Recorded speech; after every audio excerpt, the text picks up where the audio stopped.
আমরা প্রান্তিক পর্যায় পর্যন্ত মানুষকে বোঝানোর চেষ্টা করছি যে যাতে হ্যাঁ ভোট কী এবং না ভোট হলে কি। এটা আমাদের জাতির জন্য অত্যন্ত গুরুত্বপূর্ণ নির্বাচন।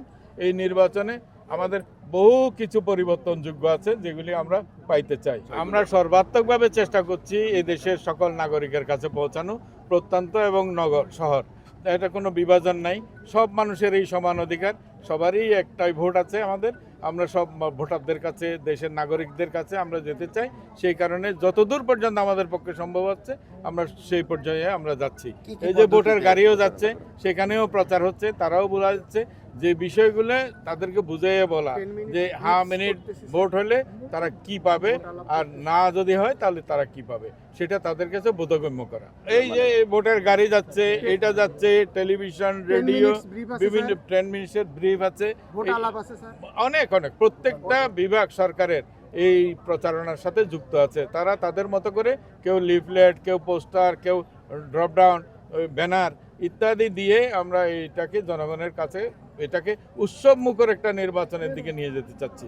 সেই নির্বাচনে তারা অংশগ্রহণ করুক, তাদের পছন্দের প্রার্থীকে তারা নির্বাচিত করুক নিঃসংকোচে এবং নিঃশঙ্কায়।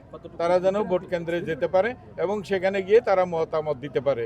তারপরে রাষ্ট্র সংস্কারের যে বিষয়গুলো আমাদের সব কটা রাজনৈতিক দল মিলে ঐক্যমত্য কমিশনের সাথে মিলে যে জুলাই সনদ গঠন করা হয়েছে, গ্রহণ করা হয়েছে, জুলাই সনদের নিরিখে যে হ্যাঁ ভোট না ভোটের এটা গণভোটের আয়োজন করা হয়েছে, সেই গণভোটে যেন তাদের পছন্দ নিয়ে যেন তারা উপস্থিত থাকতে পারে। আমরা প্রান্তিক পর্যায় পর্যন্ত মানুষকে বোঝানোর চেষ্টা করছি যে যাতে হ্যাঁ ভোট কী এবং না ভোট হলে কি, বিষয়টা তাদেরকে যে জানানোটা আমাদের দরকার। আমরা সর্বোচ্চ পর্যায়ে থেকে আমরা প্রচেষ্টা নিচ্ছি। আমি কতটুকু করতে পেরেছি, কতটুকু নিতে পেরেছে আপনারা তো নিজের চোখের সামনে দেখছেন, আপনাদের ক্যামেরার সামনে। ঠিক একইভাবে উঠান বৈঠক সব প্রত্যেক জেলায় হচ্ছে। সকল উপদেষ্টারাই সারা দেশে ঘুরে বেড়াচ্ছে, বিভিন্ন জেলায় যাচ্ছে, উপজেলায় যাচ্ছে এবং এই ধরনের উঠান বৈঠকগুলো আয়োজন করছে, উঠান বৈঠকে অংশ নিচ্ছে, জনগণকে গ্রামে গ্রামে গিয়ে বোঝানোর চেষ্টা করছে। এটা আমাদের জাতির জন্য অত্যন্ত গুরুত্বপূর্ণ নির্বাচন। এই নির্বাচনে আমাদের বহু কিছু পরিবর্তনযোগ্য আছে যেগুলি আমরা পাইতে চাই। ওয়ান্স টাইম লাইফে এই ধরনের একটা পরিস্থিতি আমাদের আসে জীবনে এবং সেটা এবার আসছে। যারা প্রথমবারের মতো ভোট দেবে তারা এক্ষেত্রে একটা বড় ধরনের ভূমিকা রাখতে পারে। তারপরে নারী ভোটার যারা আছে তারাও একটা বড় ধরনের ভূমিকা রাখতে পারে।